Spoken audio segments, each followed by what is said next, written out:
So hello students, आज हमारे unit and measurement का सेकंड लेक्चर है। तो आज हम इसमें डिस्कस करेंगे आगे टॉपिक्स। तो पहले तो कल हमने जो डिस्कस किया था उसके बारे में बात कर लेते हैं। कल हमने एक तो फिजिकल क्वांटिटी के बारे में डिस्कस किया, उसके बाद हमने डायमेंशन के बारे में डिस्कस किया। आई थिंक अब फिजिकल क्वांटिटी और डायमेंशन सभी बच्चों को अच्छे से क्लियर हो चुकी होगी। ठीक है, कल कुछ क्वेश्चंस मैंने आपको खुद से प्रैक्टिस के लिए दिए थे, तो मैं एक बार उनको आपको बता देती हूँ ताकि आप उन्हें चेक कर लीजिए।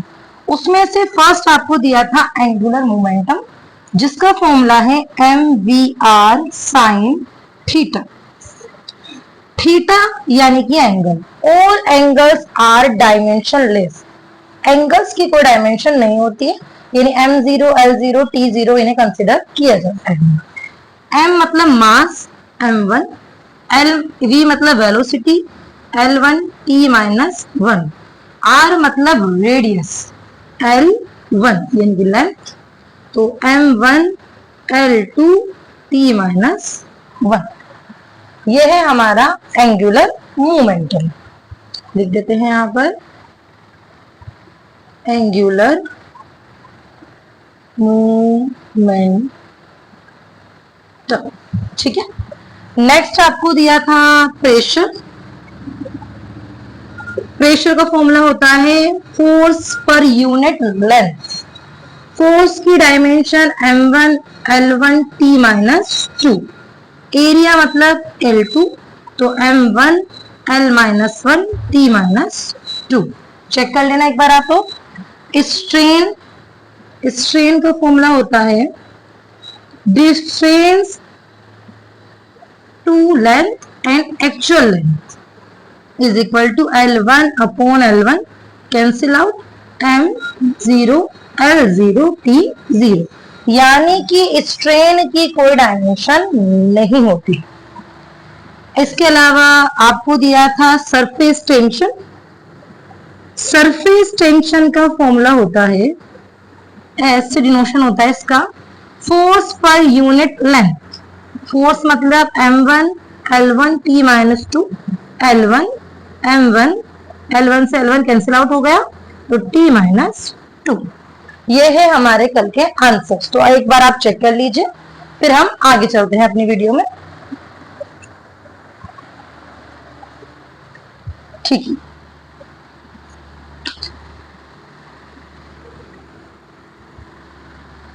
ठीक है। अब आज हम आगे बढ़ते हुए इस बारे में डिस्कस करेंगे। पहला नोट आपसे क्या कहता है, फर्स्ट नोट, कि सेम डायमेंशन वाली टर्म्स ही एड और सब्ट्रैक्ट होती हैं। ठीक है, किसी भी फिजिकल क्वांटिटी को अगर आप ऐड कर रहे हो या सब्ट्रैक्ट कर रहे हो, इसका मतलब उन सभी की डायमेंशन सेम है। For example x minus T square, ये मैंने एक टर्म ली है x माइनस टी, यानी कि x में से आप माइनस कर रहे हो टी स्क्वायर को। अगर ये दोनों सब्ट्रैक्ट हो रहे हैं, मतलब दोनों की डायमेंशन क्या है, सेम।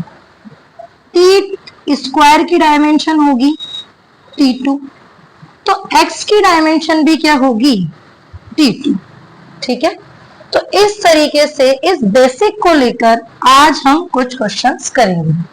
तो पहला नोट आपको यही ऐड करना है कि सेम डायमेंशन वाली टर्म से ही ऐड और सब्ट्रैक्ट होती है। तो क्वेश्चन फर्स्ट हम इसके अंदर लेते हैं। For example x is equal to a plus D T plus C T square plus D T cube upon E plus T. घबराना नहीं है क्वेश्चन को देखकर। क्वेश्चन में हमसे ये कहा गया है find out the dimension of A B C D and E. Question यही है, लिख देते हैं यहां पर find out the dimensions of A B C D and E. ठीक, तो चलिए आगे देखते हैं। सेम डायमेंशन के लिए पहले हम इन सभी क्वांटिटीज को, टर्म्स को इधर ले आते हैं, जैसे कि x minus A minus D T minus C T square minus D T cube upon E plus D is equal to 0। x minus है यानी ए एक्स में से सबट्रैक्ट हो रहा है, यानी कि dimension of x is equal to dimension of A. ठीक है, x मतलब क्या है यहाँ पर डिस्टेंस, डिस्टेंस की डायमेंशन होगी L1, तो a की डायमेंशन क्या होगी, डायमेंशन ऑफ a क्या हो जाएगा L1। ठीक है, dimension of x is equal to dimension of B T. x की डायमेंशन है L1, बी टी की डायमेंशन है T1, तो L1 T माइनस 1 ये हो गया आपका डायमेंशन ऑफ बी।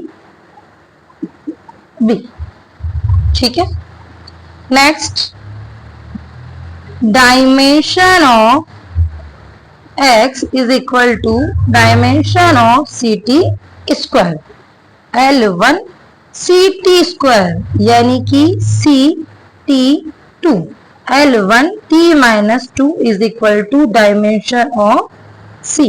ये आ गया हमारी c की dimension. Clear, next D T cube को d की डायमेंशन फाइंड करने से पहले हम e प्लस टी को देखते हैं। e प्लस टी यहाँ पर क्या हो रहे हैं, एड हो रहे हैं, तो दोनों की डायमेंशन क्या होगी, सेम होगी, तो dimension of e is equal to dimension of t, dimension of e is equal to t1, तो ये आ गई है हमारी डायमेंशन। क्लियर है यहाँ तक।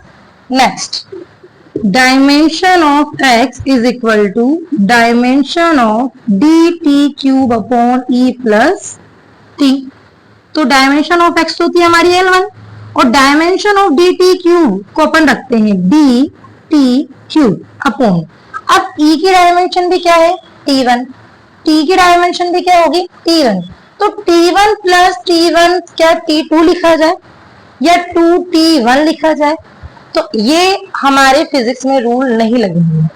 हमारा रूल क्या कहता है, अगर इसकी डायमेंशन T1 है और इसकी डायमेंशन भी T1 है तो सिर्फ एक ही T1 यहाँ पर कंसिडर होगा, तो L1 is equal to D, यहाँ 2 रह गया तो DT2, L1 T minus 2 is equal to dimension of D। ठीक है, तो इस तरीके से सेम डायमेंशन वाली टर्म्स ही एड और सब्ट्रैक्ट होंगी। तो एक बार आप इसको स्क्रीनशॉट ले लो या वीडियो को पॉज करके इसको नोट कर लो। आई थिंक कर लिया होगा सबने। अब नेक्स्ट क्वेश्चन देखते हैं हम इसी से रिलेटेड।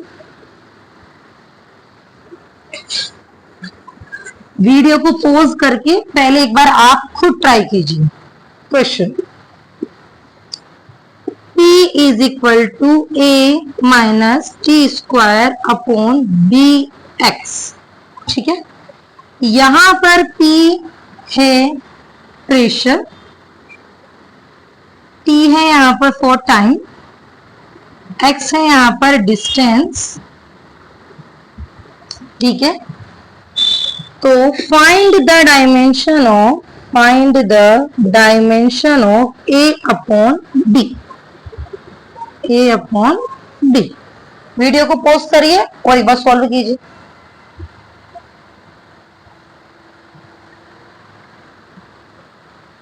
ठीक है, हो गया।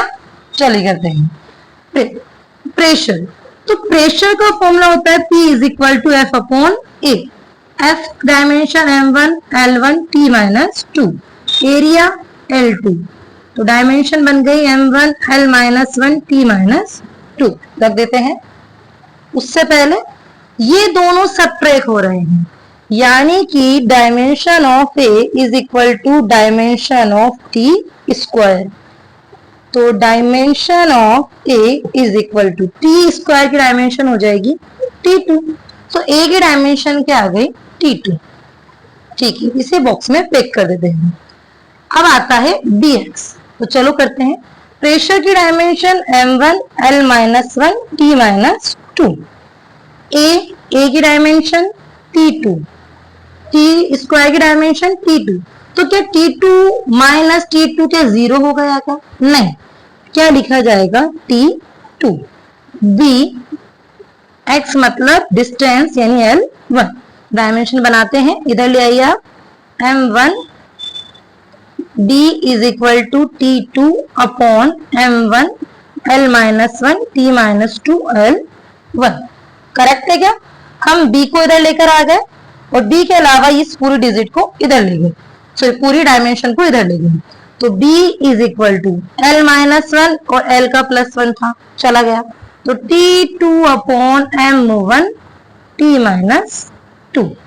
ठीक है, तो b is equal to M minus 1 और T4। देखो प्लस का 1 है, ऊपर जाके माइनस का 1 हो जाएगा, माइनस का 2 है, ऊपर जाके प्लस का 2 हो जाएगा, 2 और 2 4 और M माइनस 1, ये आ गए हमारे b की डायमेंशन। एक्चुअल में आपसे डायमेंशन पूछी थी, dimension of a upon b। a की डायमेंशन T2, b की डायमेंशन M माइनस 1 T4। चलिए इसको सोल्व करते हैं, तो dimension of a upon b is equal to M1 T2 T minus 4, तो M1 T माइनस 2। ठीक है, ये है हमारे a अपॉन b की डायमेंशन। नोट कर लो इसको या स्क्रीनशॉट ले लो भी। चलो नेक्स्ट,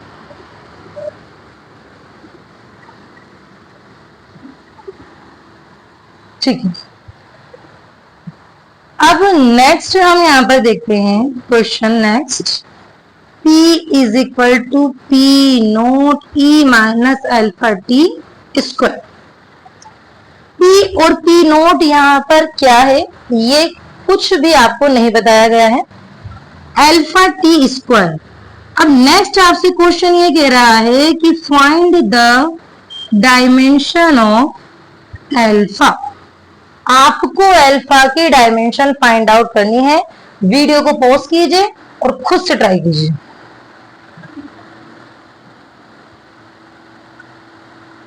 ठीक, चलिए देखते हैं करेक्ट है या नहीं। ठीक, सबसे पहले माइनस अल्फा टी स्क्वायर, ये ना पावर है, पहले भी कई बार बोला है कि power and angles are dimensionless, इनकी कोई डायमेंशन नहीं होती है। तो alpha T square is equal to M0 L0 T0, alpha is equal to M0 L0 T minus 2। तो अल्फा की तो डायमेंशन है, लेकिन अल्फा टी स्क्वायर की कोई डायमेंशन नहीं होती है। तो जितने भी एंगल्स होते हैं, जितने भी पावर्स होती है, उन सभी की कोई डायमेंशन नहीं होती है। नोट कर लेना इस बात को, ये इंपॉर्टेंट पॉइंट्स हैं, क्योंकि कई बार बच्चे क्वेश्चन देखकर कंफ्यूज हो जाते हैं कि कैसे करें। आप देखिए, अगर क्वेश्चन में साइन थीटा कोस थीटा ऐसा कुछ लिखा हुआ है तो वहां पर उसकी कोई डायमेंशन नहीं होगी। अगर कहीं पर आपको पावर दिख रही है तो उसकी भी कोई डायमेंशन नहीं होगी। नेक्स्ट क्वेश्चन मैं आपको देती हूं, आप खुद से ट्राई कीजिए वीडियो को पॉज करके। P is equal to alpha upon beta E minus alpha Z upon K theta. E यहां पर और यहां पर एक्सपोनेंशियल होता है, जिसकी जो वैल्यू है वो 2.7 होती है। ठीक है, ये एक्स्ट्रा है। अभी आगे जैसे जैसे आप करते जाएंगे वैसे आपको सभी बातें समझ में आती जाएंगी। तो आप इसको ट्राई करो। पहले क्वेश्चन है, फाइंड द डायमेंशन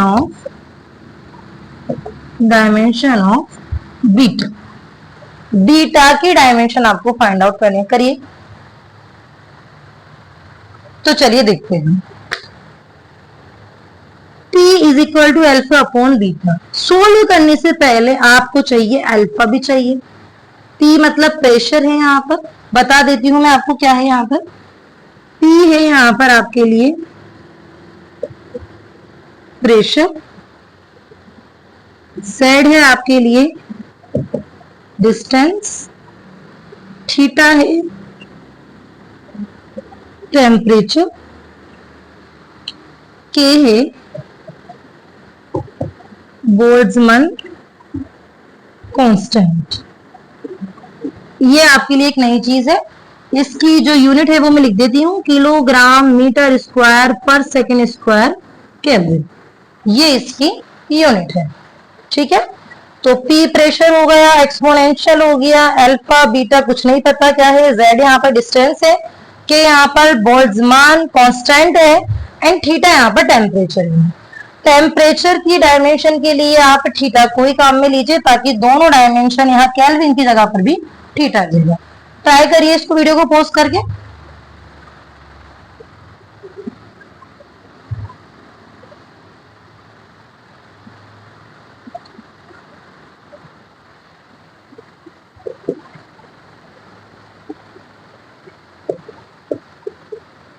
तो चलिए देखते हैं, चेक करिए।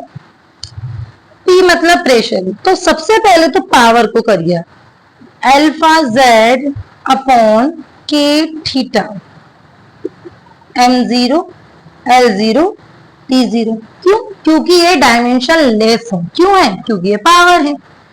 अल्फा Z क्या है? डिस्टेंस मतलब L1। के क्या है? Boltzmann constant. तो पहले तो इसके डायमेंशन देखिए, किलोग्राम मतलब M1, M मतलब मीटर यानी लेंथ यानी L2 पर, ऊपर लिखते हैं, एक बार दिख नहीं रहा होगा आप लोगों को, तो मैं साइड में बना देती हूँ, किलोग्राम मीटर स्क्वायर पर सेकंड स्क्वायर केल्विन। किलोग्राम मतलब मास M1, मीटर मतलब लेंथ L2, S मतलब टाइम T2, के मतलब टेम्परेचर यानी θ1। तो डायमेंशन क्या बनी इसकी? M1 L2 T-2 θ-1। तो लिख दो यहाँ पर M1 L2 θ-2 T-2 θ-1। ठीक है, थीटा टेम्परेचर है तो ये θ1 is equal to M0 L0 T0। θ1 θ-1 cancel हो गया है यहाँ पर, L1 से L1 कैंसिल हो गया यहाँ पर, तो alpha upon M1 L1 T-2 is equal to M0 L0 T0। चलिए उधर लेके जाते हैं, तो alpha is equal to M1 L1 T-2। Check करिए यहाँ तक कुछ नहीं किया हमने। यहाँ पर जो आपकी पावर थी, पावर डायमेंशन लेस होती है। अल्फा Z यहाँ पर डिस्टेंस है, के बोल्ट्जमान कांस्टेंट है, किलोग्राम मीटर स्क्वायर पर सेकंड स्क्वायर केल्विन से हमने इसकी डायमेंशन निकाल ली। किलोग्राम मास है, M यहाँ पर लेंथ है, सेकंड यहाँ पर टाइम है, और केल्विन यहाँ पर टेम्परेचर है। इन सभी को ऊपर ले गए तो ये माइनस के हो गए, यहाँ पर प्लस माइनस कैंसिल आउट हो गए, L1 L2 एक L1 कैंसिल हो गया यहाँ पर, तो alpha upon M1 L1 T-2। ठीक है, ये आपके अल्फा की वैल्यू आ गई।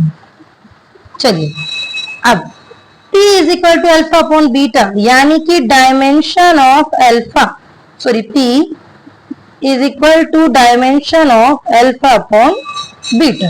क्लियर है यहाँ तक? डायमेंशन ऑफ P क्या होता है? M1 L-1 T-2। ये आपके प्रेशर की डायमेंशन है। ठीक है, तो dimension of alpha upon beta, alpha की डायमेंशन क्या है हमारे पास? M1 L1 T-2। ठीक है, अपॉन बीटा, तो बीटा को इधर ले आते हैं, beta is equal to M1 L1 T-2 upon M1 L-1 T-2। Check कर लो एक बार यहाँ पर। ठीक है, M1 से M1 कैंसिल हो गया, beta is equal to L2 cancel हो जाएगा, तो बीटा की डायमेंशन क्या आ गई यहाँ पर? L2। और अगर आप कंप्लीट लिखना चाहते हैं तो M0 L2 T0, ये आपके बीटा की डायमेंशन होगी। तो आई थिंक आपको क्वेश्चन समझ में आए होंगे। अगर आपको कोई भी इक्वेशन या फॉर्मूला दे दिया जाता है, सबसे पहले आप उसके अंदर ये देखो, अगर एंगल है तो डायमेंशन लेस होगा, और अगर पावर है तो भी डायमेंशन लेस होगी। ठीक है, तो चलो चलते हैं।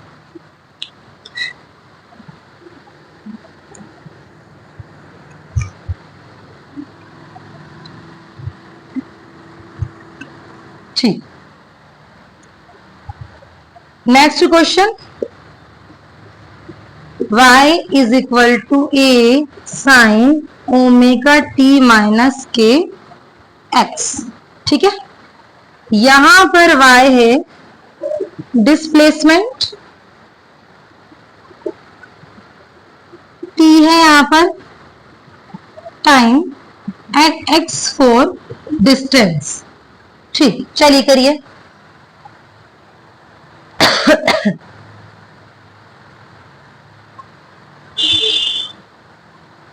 ठीक, अब अगर आपने इसको देखा हो तो omega T minus K x sign के अंदर ही, तो साइन के बाद यहां पर जो भी होंगे वो θ1 और θ2 होंगे। यानी कुछ ऐसे हो सकता है साइन 90 डिग्री माइनस 30 डिग्री, ऐसा हो सकता है। तो है तो ये दोनों क्या एंगल, एंगल ही है।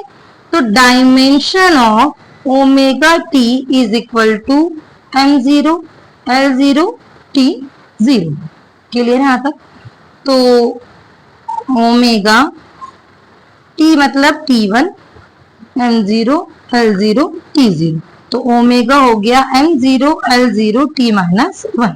ये आ गए हमारे पास ओमेगा की डायमेंशन। डायमेंशन ऑफ के एक्स m0 L0 T0, तो के एक्स क्या है यहाँ पर डिस्टेंस, तो के L1 m0 L0 T0, तो के क्या हो गया हमारे लिए m0 L0 sorry L minus 1 T0। ठीक है, ये हो गया हमारे लिए डायमेंशन ऑफ के। नेक्स्ट है y is equal to A, तो dimension of y is equal to dimension of A. y की डायमेंशन a के बराबर होगी, y क्या है यहाँ पर डिस्प्लेसमेंट, तो L1 is equal to dimension of a। ठीक है, तो आई थिंक आपको क्वेश्चन का तरीका समझ में आ गया होगा। नेक्स्ट क्वेश्चन का टाइप हम डिस्कस करेंगे नेक्स्ट लेक्चर में।